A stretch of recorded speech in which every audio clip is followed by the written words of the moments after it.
2021, and my name's Alison. I'm coming to you from Pilates Leeds, and this clip is for you if you always struggle or sometimes struggle a little bit doing the all fours Pilates exercises.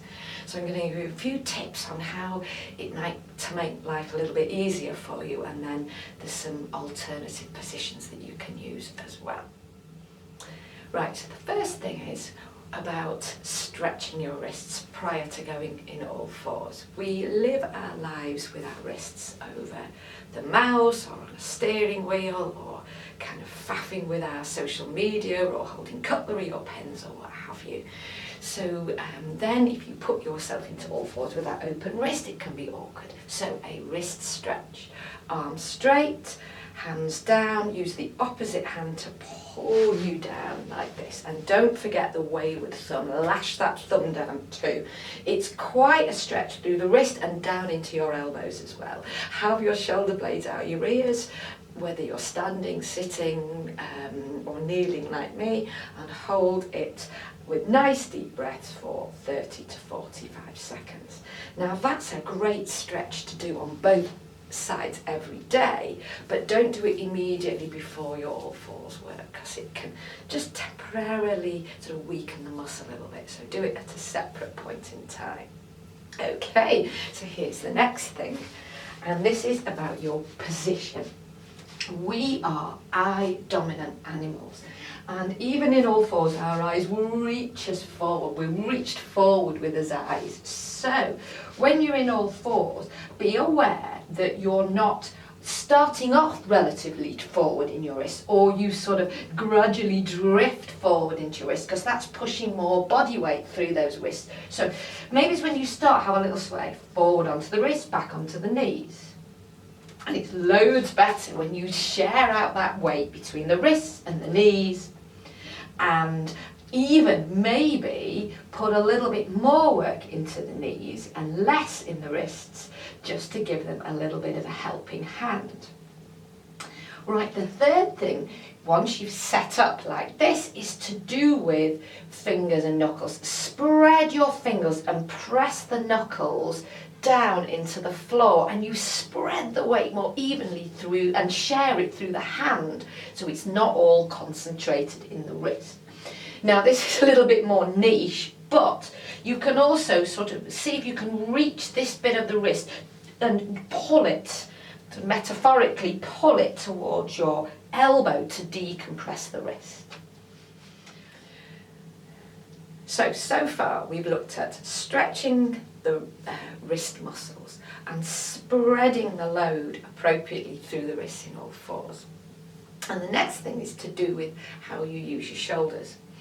Now, as bipedal animals, we are held up and we progress through life via the muscles in the back of our body, starting through the soles of the feet, going up through the calves, the legs, the buttock muscles, lower back, mid back, upper back, and the backs of the shoulders and the backs of the arms.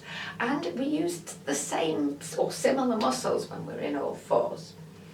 So the position of your shoulders matters. Oh, I'm going to have to take off my lovely new Christmas top, a present from me to me, I have to say, to show you this. Okay?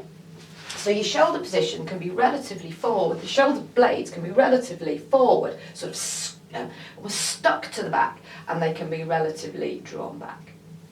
In all fours, that would look like this. In fact, to do this is actually an exercise in its own right. It's called a shoulder blade press up.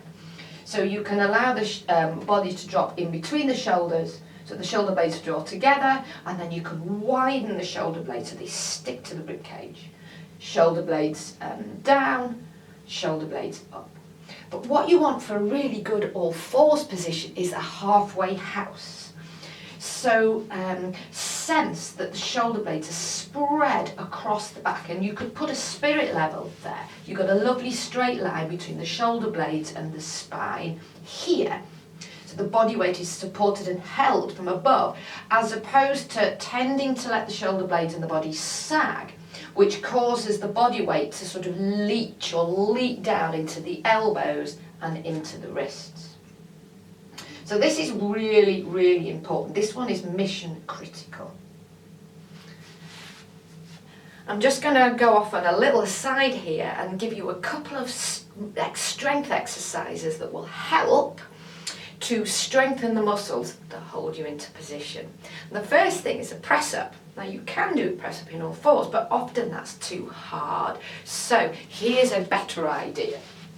Okay, so you've got your press up position, but against a wall, and you are in and out, challenging your ability to strengthen into the shoulders and particularly the back of the arms, as opposed to squeezing the shoulder blades together or sort of moving the head or anything like that. So this is great for the backs of the arms, a shoulder blade presser.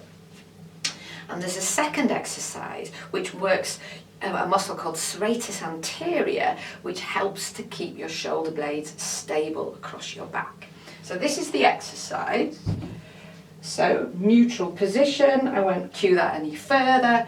Elbows on and forearms on the wall, and you go up and down without disturbing your spine or your shoulder blade position. Okay, and as you go up you can feel a little bit of tension here. This is a little bit more specialist, but if you happen to have a foam roller lying around, then you can actually turbocharge this exercise using the foam roller. It's not essential, but it's helpful. Okay, if you do 15-20 of those daily, it can really help to give you the stability that will help you in lots of things, but particularly in your all fours exercises. So that's it for tips to help the position. You've got your stretch, you've got spreading the weight, you've got really making sure you're holding your body weight in your shoulders, and you've got some extra exercises to strengthen your shoulders. And there's a couple of final points. The first thing is, if you have really mobile joints, or you've even got hypermobility, it is harder, isn't it, for you guys to control this position and not allow the body weight to go in, to let the arms turn and the elbows open out too much. So the serratus anterior exercise is really one for you to really challenge your ability to stay stable in the shoulders, which means you are going to protect those elbows. Don't feel you have to soften the elbows.